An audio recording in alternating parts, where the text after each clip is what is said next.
Jail की दीवारों से निकला एक कैदी जिसने सलाखों से बाहर आकर सिस्टम के सीने पर ठगी का वार किया।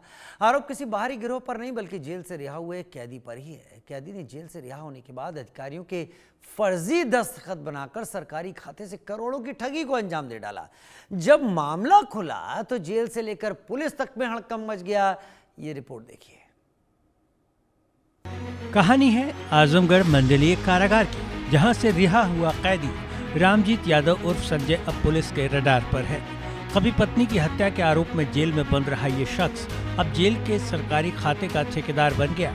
24 फरवरी 2023 को पत्नी की हत्या के आरोप में गिरफ्तार हुआ रामजीत 20 मई 2024 को जमानत पर जेल से बाहर निकला, लेकिन बाहर निकलने से पहले उसने जेल के सिस्टम पर ऐसी चाल चली कि साल भर तक जेल प्रशासन को धोखा देता रहा।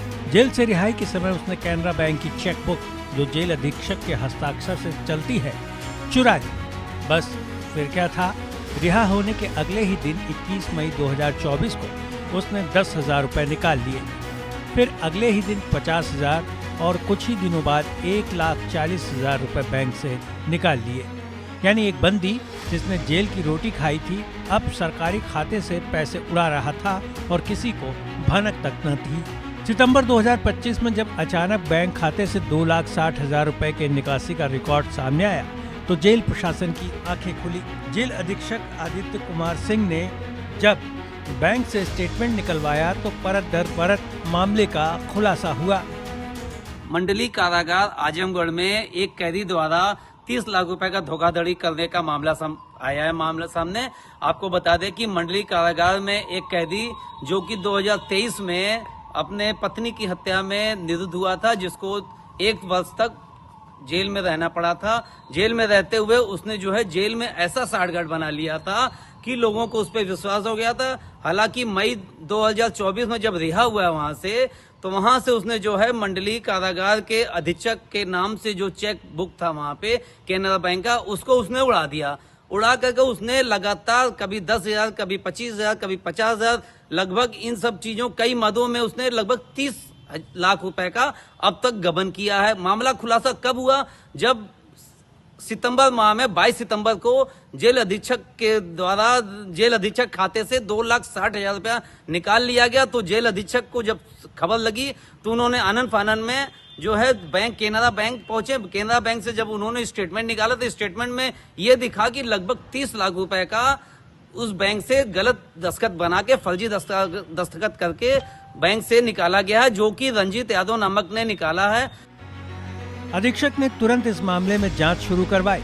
वरिष्ठ सहायक मुशीर अहमद से जब अधीक्षक ने सवाल किया तो जवाब मिला, इतना पैसा तो नहीं निकाला गया है, लेकिन बैंक का स्टेटमेंट कुछ और ही कहानी कह रहा था।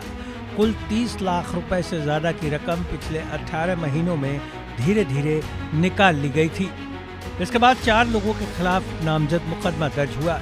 रामजीत यादव उर्फ संजय, जिसने फर्जीवाड़ा किया, शिवशंकर उर्फ गोरख, जो हत्या के केस में बंद है, मुशीर अहमद वरिष्ठ सहायक और लेखा प्रभारी, अवधेश पांडे जेल का चौकीदार। प्रकरण जिला कारागार का है।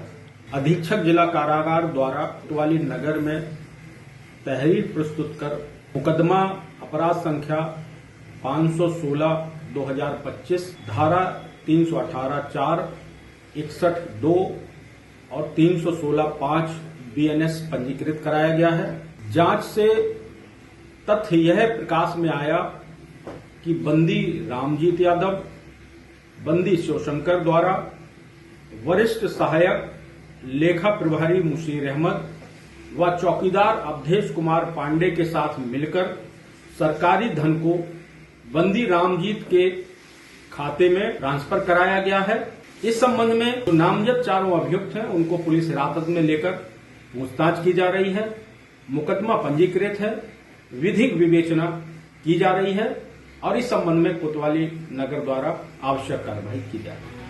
पुलिस जांच में साफ हुआ कि इन चारों ने मिलकर सरकारी खाते से रकम को रामजीत यादव के निजी खाते में ट्रांसफर कराया। यानी जेल के अंदर से ही ठगी की साजिश तैयार हुई और बाहर बैंक में जाकर उसे अंजाम दिया गया। जेल प्रशासन की लापरवाही इस बात से साफ झलकती है कि 18 महीने तक सरकारी खाते से पैसे निकलते रहे और प्रशासन सोता रहा। Bureau report, India news. बढ़ते आगे एक छोटे से ब्रेक की तरफ, जल्द हाजिर होते हैं।